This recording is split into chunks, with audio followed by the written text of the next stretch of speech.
And this is the first time that I've gotten straight on him without doing any groundwork. And this is the first time that I've worked him when the cows was in here eating. So this is the first time for both. Just now when I walked him out of the barn, the first time he's ever seen a cow here. Don't know if he's seen a cow anywhere else before, but that's the first time he's seen a cow here. He's definitely really interested in them. Hopefully it stays calm like this. So basically this horse wants to be good. Sometimes you don't really understand what he's supposed to do. Sometimes you don't understand what good is. He wants to be good. And his reactions when he don't understand, it can be a little strong, but not too bad. And I'm just walking him around, steering him around, not asking for a whole lot. I want to build this horse's confidence. A lot of new stuff, a lot of firsts since he's been here, and I suspect the cows may be a first in his life. And don't want to overdo it too much. I want to walking him around, steer around, give him a chance to take some stuff in. I can tell this horse has had some pretty good training at some point. He has a lot of buttons on him, and it's really nice to see that somebody has spent time with this horse at some point. This is really an interesting horse. He's running bred on the top and cow horse on the bottom, which I see quite often. That cross isn't unusual, but I rarely see horses that get the desired traits of both. And to me, he has the desired traits of both. He has the stamina and desire of the thoroughbred, but he has the, let's walk, he has the work ethic and uses his body like a cow horse. And if you was wanting a straight running horse, you wouldn't necessarily want him to do that. But this lady, I think, does barrels on him. I'm not sure, high level, low level beginner, I don't really know. But I could see where his traits of what he got from both sides it really gives him a nice advantage. Right now I'm just walking around. There's more cows out there. He's paying attention to them, not too much on me. I've talked a lot about wanting to get their attention on me, but I've also, in the first video, I told you about how aware he was of the situation around him. That comes from the cow horse line, and he is very aware of what goes on around him and a little bit concerned as far as he wants to do the right thing. All of that I consider positive traits. I'm going to start pushing him around with my legs a little bit, and I see I have his head bent to the right and we're going left. So I want to start working my legs a little bit, getting a little bit of body control. Let's push with my right leg. There we go. Got one step. Let's push with my left leg now. Get his attention on me. There we go. There we go. So this horse has had some pretty good training. He's got more buttons I'll show you in just a minute. Has had some good training. Where we're at here that I don't like, if you saw when I was asking him to step over, his ear stayed locked forward. That was better. When I ask him to do something, I really want that right ear to come back. I really want one ear to come back on me. I don't care if he's aware of everything that goes on. I don't really care if he's paying really close attention to it, but I want him paying close attention to what I ask him to do. There we go.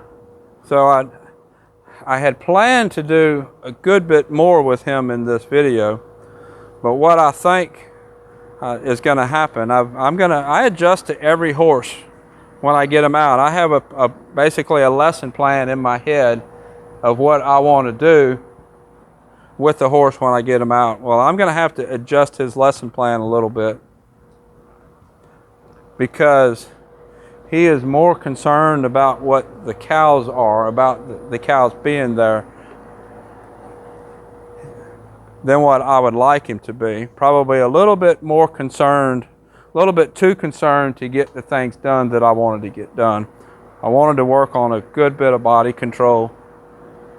But what I'm going to do instead, I'm going to change today's lesson plan, and basically today is going to be about building his confidence with those cows there.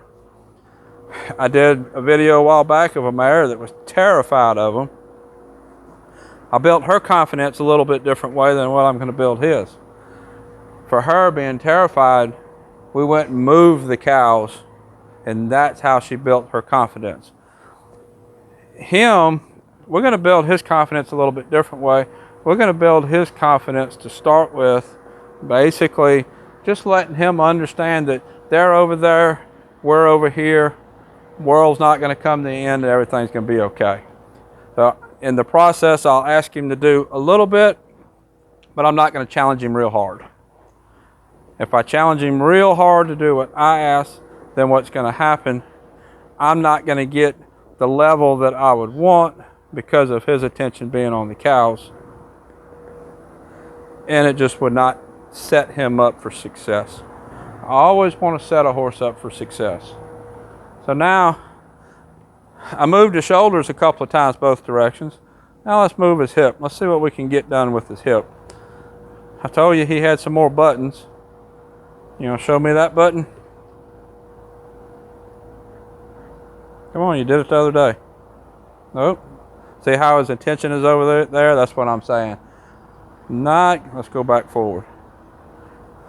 As soon as we stopped, his attention went there and I lost too much. That's why we have to adapt. So now, let's see if we can get a little bit of hip movement while we're walking. Not so much locked in on cows. Push your hip over. Push your hip over. There we go. A little bit of hip movement off my left leg. If you've watched a lot of my videos, I've talked about shoulder movement and hip movement. I know a lot of people really observant, catch on to things. Little detail here a lot of people might not have caught on to.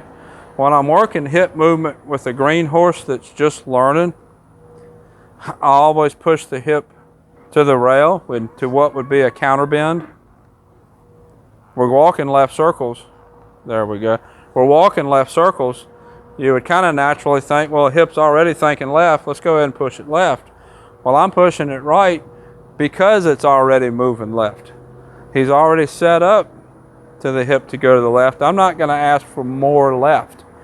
Instead, let's get some right. Get some right. There we go. Good boy.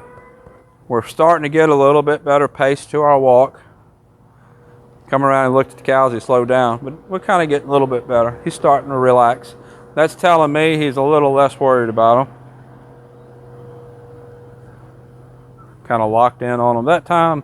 Now we've changed directions, he's going to see him out the other eye. A lot of ways we're starting over here.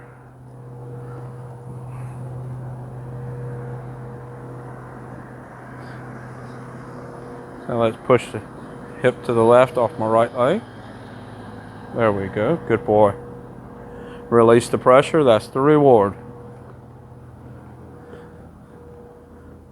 The reward is always the release of pressure.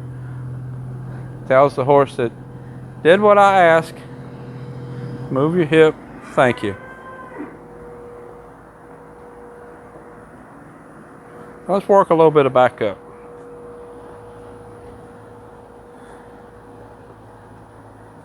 There we go.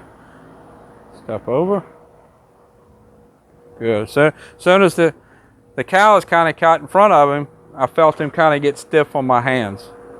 That's why I'm not going to challenge him too much. I'm not going to start scolding him about the stiffness, because when he relaxes to cows, the stiffness is going to go away. I can't fault him for him worrying about something that might hurt him. I expect him to. I'm not going to fuss at him for getting stiff because he's worried about the cows because he don't understand. He'll understand. He'll learn. It's not a big deal. Move your shoulders this way. Let's do another stop and we'll step to the left again. Whoa. Back. Back.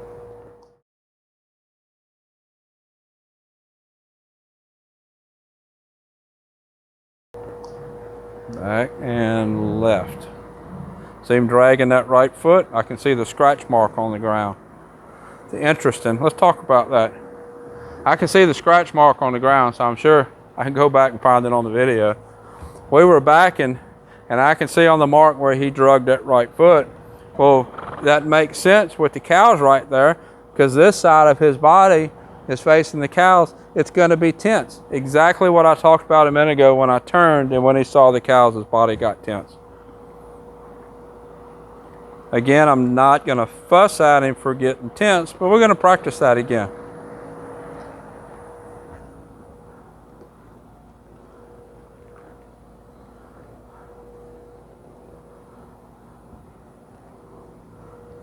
Picked up their right leg a little bit better.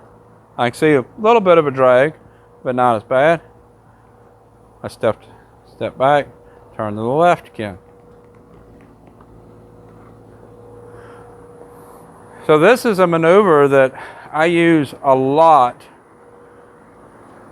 when I'm wanting the horse to use their body more efficiently.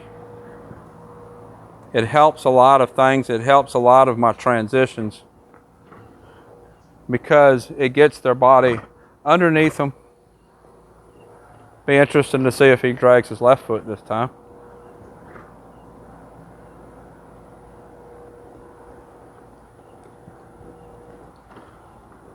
Not as bad as the other foot, but there is a little bit of a drag mark there. Anyways, this maneuver, backing and then turning, helps to get the horse on his back end, frees up the front end. It's the same maneuver that I'm going to use to help free up the front end on a cow horse. It's the same maneuver that's going to help him free up his front end going around the barrel. She primarily uses this horse as a barrel horse and trail rides. That's going to free up that front end so that he uses his body like he needs to. Back up, back up. This stage I squeeze with my spurs when we're backing. That'll change as the horse progresses. That's what I do at this stage. So this is Gizmo. I'll do another video of him soon. Really show you what I've accomplished with him. He's been a pretty nice horse. Put a link up here to the other videos that I've done with him. Until next time, thank you for watching.